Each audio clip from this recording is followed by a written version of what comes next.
Salut les investisseurs, dans cette vidéo, on va analyser ensemble le dossier Sartorius Tedim.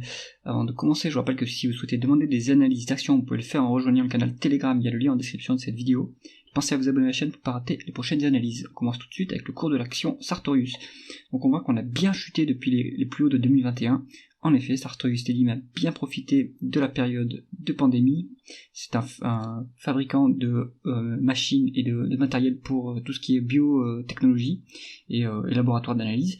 Donc c'est normal que le cours d'action se soit normalisé. On va regarder ce qui s'est passé du côté du chiffre d'affaires. En médiane, on était sur une croissance de 19%. 2023 s'est soldé par une décroissance de 20,5%. Donc l'activité s'est brutalement normalisée en 2023, comme on pouvait s'y attendre. On n'est pas vraiment, pour moi, sur une activité cyclique, mais on est sorti de la période exceptionnelle. Donc il y aura toujours un peu de croissance, mais nous, comme on est investisseur value, on va pas tenir compte de la croissance. On voit qu'il y a eu des acquisitions pour 3,5 milliards d'acquisitions sur la période, donc l'entreprise est aussi capable de sortir le carnet de chèques pour acheter des parts de marché. On va continuer à analyser avec les taux de marge. Et le taux de marge brut a quand même bien baissé depuis le début de l'année 2023.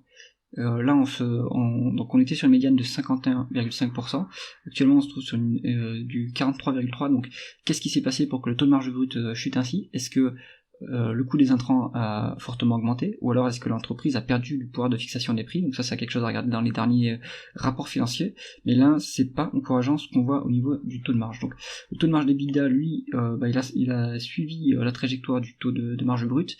On n'a pas réussi à faire des gains opérationnels pour compenser cette perte de taux de marge brute.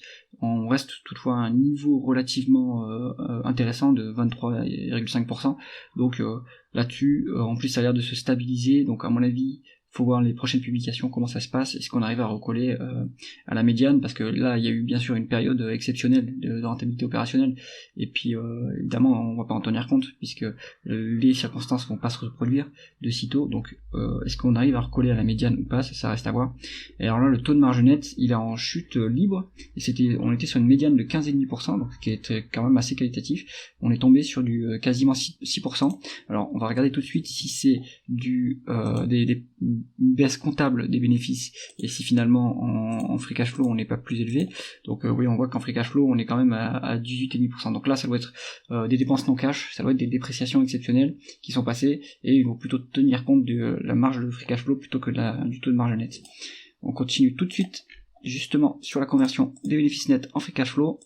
On voit que là sur la période c'est pas encourageant, on a quand même bien 5 milliards de décalage entre les bénéfices nets et les free cash flow, donc ça c'est un premier signe que l'entreprise est finalement pas si qualitative. Il faut essayer de comprendre pourquoi est-ce que les free cash flow sont bien plus bas que les bénéfices nets. Est-ce que on a des dépenses, une variation du BFR qui est pénalisante? Eh bien c'est bien le cas ici. Ce qu'on voit, c'est que sur la période en 2021-2023, en fait, on a le besoin en fonds de roulement qui a un peu monté en flèche. Donc là, ça impacte les free cash flow, évidemment. Ça impacte les cash flow opérationnels. Est-ce qu'ensuite on a des dépenses en capital qui sont élevées? Ben ouais, on a quand même pas mal de dépenses en capital, et si on compare par rapport aux dépréciations et amortissements, on a quand même 6 milliards de décalage. Donc on dépense beaucoup plus en capital que on déprécie en amorti. Donc ça veut dire que l'entreprise est toujours en train d'investir sur son appareil industriel pour conquérir des parts de marché, j'imagine. Mais du coup ça pénalise assez lourdement les free cash flow, et pour l'instant ça se convertit pas en cash flow opérationnel. Ça garder en tête sur le dossier. Pour le valoriser, s'il n'y a pas de dette, on utilisera les free cash flow plutôt que les bénéfices nets. On continue tout de suite avec la rentabilité opérationnelle. On est sur une médiane de rentabilité opérationnelle très élevée, à 20%, donc ça c'est très très bien, c'est-à-dire que l'entreprise pourrait autofinancer une croissance à hauteur de ce niveau-là, vu que le marché à mon avis ne croit pas à ce niveau-là. Donc on va potentiellement pouvoir reverser des free cash flow qui seraient générés par cette rentabilité. Et là on voit qu'en 2023 ça s'est effondré. On se trouve actuellement à 5% de return on invested capital. C'est pas si loin que ça du taux sans risque, donc est-ce que ça mérite qu'on s'intéresse à un dossier avec une rentabilité aussi faible? Est-ce que c'est conjoncturel, ou est-ce que c'est structurel? Donc ça il faut le voir dans ce que déclare le management, mais tant que ça remontera pas, à mon avis c'est pas intéressant de se pencher sur ce dossier-là. On va quand même continuer l'analyse, on va regarder ce qui se passe du côté de la dette. La dette nette est à 2,350 milliards. les EBITDA est à 650 millions, donc on est endetté à plus de 3 fois les EBITDA. Là, est-ce que c'est pas un peu dangereux ce dossier à cause de ce niveau d'endettement? Ça, c'est une question que je me pose. Bon, on voit que la dette quand même tend à se réduire, la dette nette.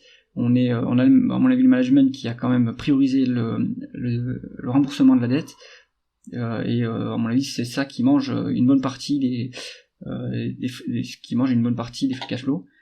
Enfin, une bonne partie des free cash flow sont cramés dans le remboursement de la dette, mais ce qui est bien aussi, ça permet de dérisquer le dossier. En termes de free cash flow, on est presque à 5 fois, c'est pas un niveau alarmant. Là, on n'est pas sur un niveau d'endettement alarmant, mais on est sur un niveau d'endettement lourd, et la priorité, ça doit être de désendetter le groupe.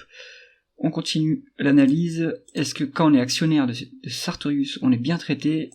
Qu'est-ce qui se passe niveau dividende? Donc on était peut-être sur un dossier dividende croissant jusqu'à 2022, mais là c'est plus le cas. Sage décision à mon avis parce qu'il y a trop de dettes. On est quand même sur un dividende à mon avis, il est très faible, hein. On est même pas à 1% de rendement du dividende, donc il faut pas compter là-dessus quand on est actionnaire de Sartorius.